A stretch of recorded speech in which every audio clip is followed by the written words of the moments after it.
عمر الخطاب قبل الإسلام فترة يجافيه النوم، أرق، فيذهب عند الكعبة فإذا محمد صلى الله عليه وسلم يصلي ويقرأ سورة الحاقة، فيعجبه نظم القرآن، فيقول هذا شعر كما تقول قريش، يقول إنه لقول رسول كريم وما هو بقول شاعر قليلا ما تؤمنون.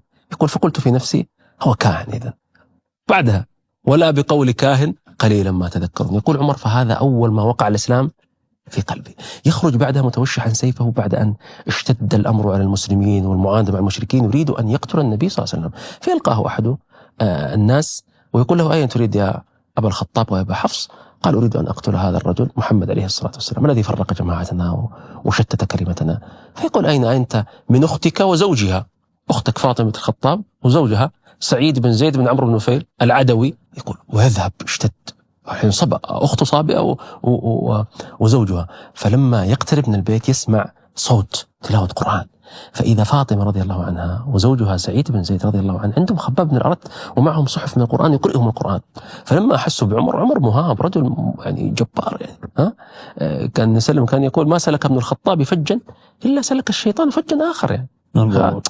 فخاف فاختبأ خباب، فدخل عمر قال ما هذه الهينمة التي سمعتها عندكم ترتيل؟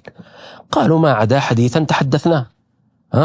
ثم قال له سعيد يا عمر أرأيت إن كان الحق في غير دينك؟ فيأخذ عمر ويضربه ويطرحه على الأرض، فتأتي أخته لتبعده عن زوجها فيلطمها في يدمها. فكأن عمر رضي الله عنه تأثر بعد هذا فجلس، قال ائتوني بهذه الصحف أقرأها. قالوا له لا نمكنك من القرآن، أنت نجس لا بد أن تغتسل.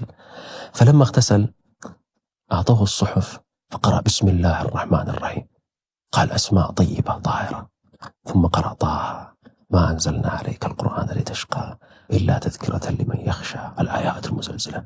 فوقع الإسلام في قلب عمر، وخرج خباب وقال يا عمر إني أرجو أن تصيبك دعوة النبي صلى الله عليه وسلم وأنك إن شاء الله مسلم. وفعلا يخرج عمر متوشحا سيفه يريد دار الأرقم ابن أبي الأرقم التي يجتمع فيها المسلمون ليسلم. لكن لما يطرق الباب وينظر أحد الصحابة من خلال الباب يفزع ويخاف، لأنه وش يشوف؟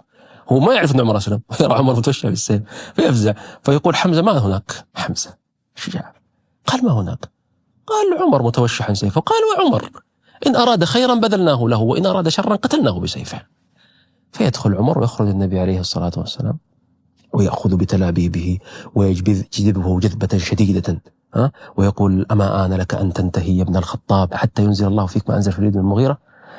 اللهم عز الإسلام بعمر الخطاب. فيسلم عمر بن الخطاب وترتج دار الأرقم من أبي الأرقم بالتكبير، ويفرح المسلمون بإسلامه فرحا كبيرا عظيما. عمر بن الخطاب أول ما أسلم راح قال من أشد قريش عداوة؟ الخبيث أبو جهل، وبينه وبين نسب يعني. فذهب له وطرق عليه الباب فقال أهلا وسهلا ما جاء بك؟ قال جئت لأخبرك أنت قد أسلمت واتبعت محمد صلى الله عليه وسلم. قال قبحك الله وقبح ما جئت، وأغلق الباب. ثم راح وقال من أنقل قريش الحديث؟ من أكثر وكالة الأنباء قريش من؟ قالوا جميل بن معمر الجمحي. فذهب إليه قال يا جميل أما عرفت؟ قال ماذا؟ قال أسلمت. وهو عمر واقف قال يا قريش عمر صبأ. قال كذبت أسلمت ما صبأت. فقام القرشيون عليه عند الكعبة يضربونه وعمر لوحده يضربونه ويضربهم ساعة من النهار حتى أعيا رضي الله عنه وارضاه. ابن مسعود يقول ما كنا نقدر أن نصلي عند الكعبة حتى أسلم عمر. صهيب بن سنان الرومي يخبر عن عمر يقول لما أسلم عمر أصبحنا نستطيع أن نرد على من يهاجمنا وننتصف ممن يعادينا. فجاء عمر بن سلم وقال يا رسول الله ألسنا على الحق إن متنا وحيينا؟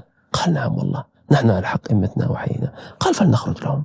فخرج المسلمون في صفين عظيمين، صف فيه عمر بن الخطاب وصف فيه حمزة بن عبد المطلب، كل صف له كديد كديد الطحين. فلما دخلوا نوادي قريش يروي الراوي يقول فلما رأى المشركون الصف اللي فيه عمر والصف اللي فيه حمزة أصابتهم كآبة ليس لها مثيل قط.